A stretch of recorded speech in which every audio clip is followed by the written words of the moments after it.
பேரன்பு கொண்ட சொந்தங்கள் யாவருக்கும் வணக்கம். இன்னைக்கு ஒரு முக்கியமான செய்தி குறித்து நம்ம பார்க்க போகிறோம்.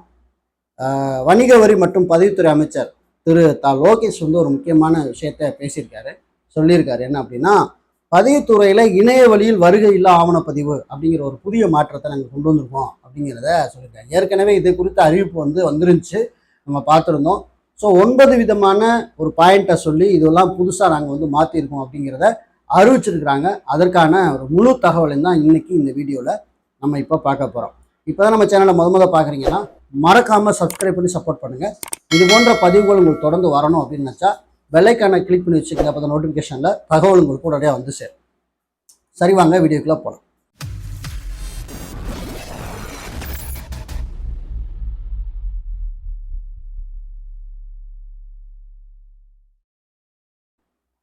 இந்த தகவல் பார்க்குறதுக்கு முன்னாடி இந்த வீடியோக்குள்ள டிஸ்கிரிப்ஷனில் காமன் மேன் 2.0 அப்படிங்கிற ஒரு சேனலோட லிங்க் கொடுத்துருக்கேன். ஏன்னா அந்த சமூகத்துக்கு நம்ம தொடர்ச்சியாக கெட்டதே செஞ்சுட்டு இருக்கோம் இல்லையா, அதனால நல்லவர்களுக்கு நம்மளை பிடிக்காது. அதனால எந்த நேரத்தில் வேணாலும் நமக்கு என்ன வேணால் நடக்கலாம். அதனால நம்ம இன்னொரு சேனலையும் ஆயத்தப்படுத்த வேண்டியது அவசியமாக இருக்குது அப்படிங்கிற ஒரு காரணத்திற்காண்டி அந்த சேனலை கிரியேட் பண்ணி ஏற்கனவே இருந்ததா அதை ரொம்ப மேம்படுத்தி நம்ம அதை கொண்டு வந்திருக்கோம். ஸோ அதனால் உறவுகள் அந்த சேனலுக்கும் உங்களுடைய ஆதரவு வேணும் அப்படிங்கிறதையும் கேட்டுக்கிறேன். ஓகே, சப்போர்ட் பண்ணுவீங்க அப்படின்னு நான் நம்புகிறேன். ஓகே, நம்ம எல்லாம் சேர்ந்து இந்த சமுதாயத்துக்கு முடிஞ்ச வரை கெட்டது செய்வோம். ஓகே, இன்னைக்குள்ள செய்திக்குள்ளே நம்ம போகலாம். ஓகே, செய்தி வெளியீட்டு எண் 348 நாள் 7/7/2026 வெளியிட்டிருக்கிறாங்க. பதிவுத்துறையில் இணைய வழியில் வருகை இல்லா ஆவணப்பதிவு. மாண்புமிகு வணிக வரி மற்றும் பதிவுத்துறை அமைச்சர் திரு லோகேஷ் தமிழ்ச்செல்வன் அவர்கள் தகவல். மாண்புமிகு வணிக வரி மற்றும் பதிவுத்துறை அமைச்சர் திரு லோகேஷ் தமிழ்ச்செல்வன் அவர்கள் தலைமையில் 7/7/2026 சென்னை நந்தனம் ஒருங்கிணைந்த வணிக வரி வளாக கூட்டரங்கில் 2026ஆம் ஆண்டு ஜூன் மாதத்திற்கான அனைத்து துணை பதிவுத்துறை தலைவர் மற்றும் பதிவாளர்கள் நிர்வாகம் மற்றும் தணிக்கை, மாவட்ட வருவாய் அலுவலர் தணிக்கை, ஆட்சியர் மற்றும் உதவி செயற்பொழியாளர் ஆகியோருடைய பணித்திறன் குறித்த ஆய்வுக் கூட்டம் நடைபெற்றது. தமிழ்நாட்டில் 10/5/2026 முதல் புதிய ஆட்சி பொறுப்பேற்ற பின்பு பதிவுத்துறை லஞ்சம் வாங்கும் நடைமுறையை முற்றிலும் ஒழிக்கவும் வெளிப்படையான நிர்வாகத்தினை உறுதி செய்யவும் நடவடிக்கைகள் மேற்கொள்ளப்பட்டு வருகின்றன. அலுவலர்கள் பதிவுக்கு வரும் பொதுமக்களுக்கு உரிய இருக்கை வசதிகளை ஏற்படுத்தி அவர்களுடைய குறைகளை கவனமாக விசாரித்து லஞ்சம் வாங்குவதை தவிர்த்து ஆவணப்பதிவுகளை உடனடியாக முடித்து அன்றைய தினமே உரிய நபர்களிடம் பத்திரங்களை ஒப்படைக்க உரிய நடவடிக்கைகள் மேற்கொள்ள வேண்டும் என ஏற்கனவே அறிவுறுத்தப்பட்டு இருக்கின்றது. மாண்புமிகு தமிழ்நாடு முதலமைச்சர் அவர்கள் ஆட்சி பொறுப்பேற்றதிலிருந்து மக்களின் தேவைகளை அறிந்து செயல்படும் அரசு இந்த அரசு செயல்படுகிறது என்பதை தெரிவித்தார். அதுபோல அனைத்து துறைகளிலும் அதனை செயல்படுத்தும் விதமாக ஆய்வுக் கூட்டங்கள் நடத்தி அறிவுரைகள் வழங்கி வருகிறார். அந்த வகையில் வணிக வரி மற்றும் பத்திரப்பதிவுத்துறை ஆய்வுக் கூட்டம் நேற்று மாண்புமிகு தமிழ்நாடு முதலமைச்சர் அவர்களின் தலைமையில் நடைபெற்றது. அதாவது 6ஆம் தேதி நடைபெற்றிருக்கு.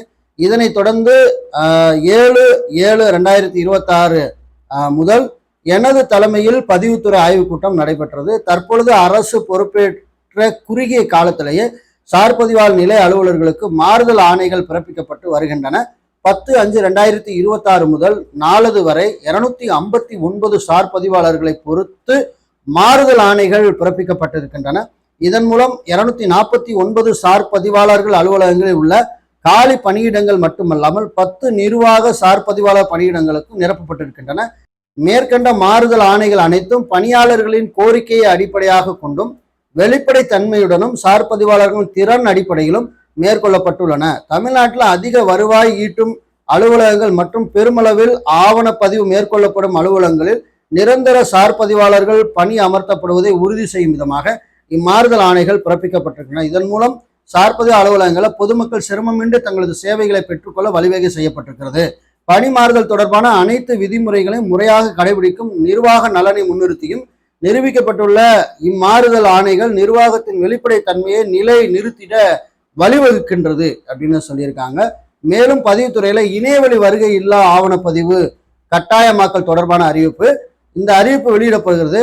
இதன் மூலம் பொதுமக்கள் சார் பதிவு அலுவலகங்களுக்கு நேரில் செல்லாமல் எங்கிருந்தும் எப்போது வேண்டுமானாலும் 24x7 27 நாளும் 24 மணி நேரத்தில் 365 நாளும் இணைய வழியில் தங்களது ஆவணங்களை சமர்ப்பித்து பதிவு செய்யும் வசதியான வருகையில்லா ஆவணப்பதிவு நடைமுறை 17/8/2026 முதல் கீழ்கண்ட ஆவணங்களை பொறுத்து கட்டாயமாக்கப்படுகிறது அடுத்த மாதம் 17ஆம் தேதி 8வது மாதம் 17ஆம் தேதியிலேருந்து இது நடைமுறைக்கு வரும் அப்படிங்கிறத சொல்லியிருக்காங்க.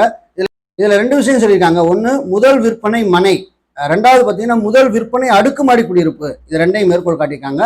இதில் பதிவுத்துறையில் அந்த 9 நடைமுறை புதுசாக கொண்டு வந்திருக்காங்களா, அது என்ன சொல்கிறாங்க அப்படின்னா, 1, பதிவுத்துறை இணையதளத்தில் கட்டுமான நிறுவனங்கள் மற்றும் நில விற்பனை தங்களுக்கான பிரத்யேக உள்நுழைவினை லாக்கிங் தாங்களே உருவாக்கி மேற்படி ஆவணங்களை இணையவழியில் சமர்ப்பிக்கலாம்.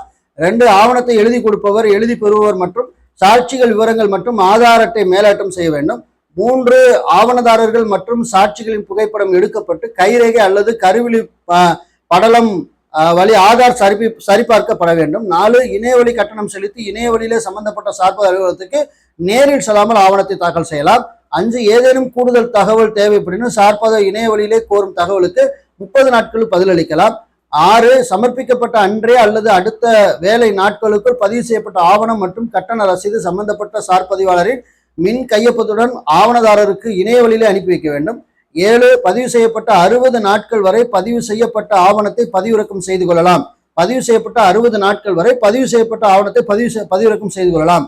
8, பதிவு சட்டம் 1908 விதி 32, 52 மற்றும் 69 உரிய திருத்தம் மேற்கொண்டு புதிதாக இணையவழி பதிவுகள் உருவாக்கப்பட்டு இணையவழி பதிவு செய்யப்பட்ட ஆவணங்களுக்கு உரிய சட்ட அங்கீகாரம் வழங்கப்பட்டிருக்கிறது. 9, இது தொடர்பான சந்தேகங்களை நிவர்த்தி செய்து கொள்ள பிரத்யேக ஓர் உதவி மையமும் செயல்படுத்தப்படும் அப்படிங்கிறதையும் சொல்லியிருக்காங்க. இதில் தொழில்நுட்ப சேவைகள் என்னென்ன அப்படின்னா, 1, இணைய இணைப்பு, 2, ஆதார் ஆணையத்தில் அங்கீகரிக்கப்பட்ட விரல் ரேகை இயந்திரம் மற்றும் கருவிழி படலம் உருவாக்கி அந்த 3வது பார்த்தீங்கன்னா புகைப்பட கருவி. இந்த புதிய நடைமுறை மூலம் பொதுமக்கள் தங்களுக்கு வசதியான நேரத்தில் ஆவணங்களை சார்பது அலுவலகத்திற்கு சமர்ப்பித்து பதிவு செய்து கொள்ள முடியும். இதனால் குறிப்பிட்ட சில சார்பது அலுவலகங்களில் ஏற்படும் கூட்ட நெரிசல் கணிசமாக குறையும். மேலும் அலுவலகங்களுக்கிடையே பணிச்சுமையும் சமநிலைப்படுத்தப்பட்டு பணிகள் விரைவாக நடைபெறும். அதே வேளையில் பொதுமக்கள் காத்திருப்பு நேரம் குறைவுடன் பதிவு சேவைகள் தரம், செயல்திறன் மற்றும் சேவை வழங்கும் திறன் மேம்படும் என மாண்புமிகு அமைச்சர் தெரிவித்திருக்கிறார்கள். இந்த கூட்டத்தில் பதிவுத்துறை அமைச்சர் மட்டும் இல்லாமல் தலைமைச் செயலாளர்கள், மற்ற துறையை சார்ந்தவர்கள் எல்லோருமே இதில் கலந்து கொண்டிருக்கிறதாக இந்த செய்தி.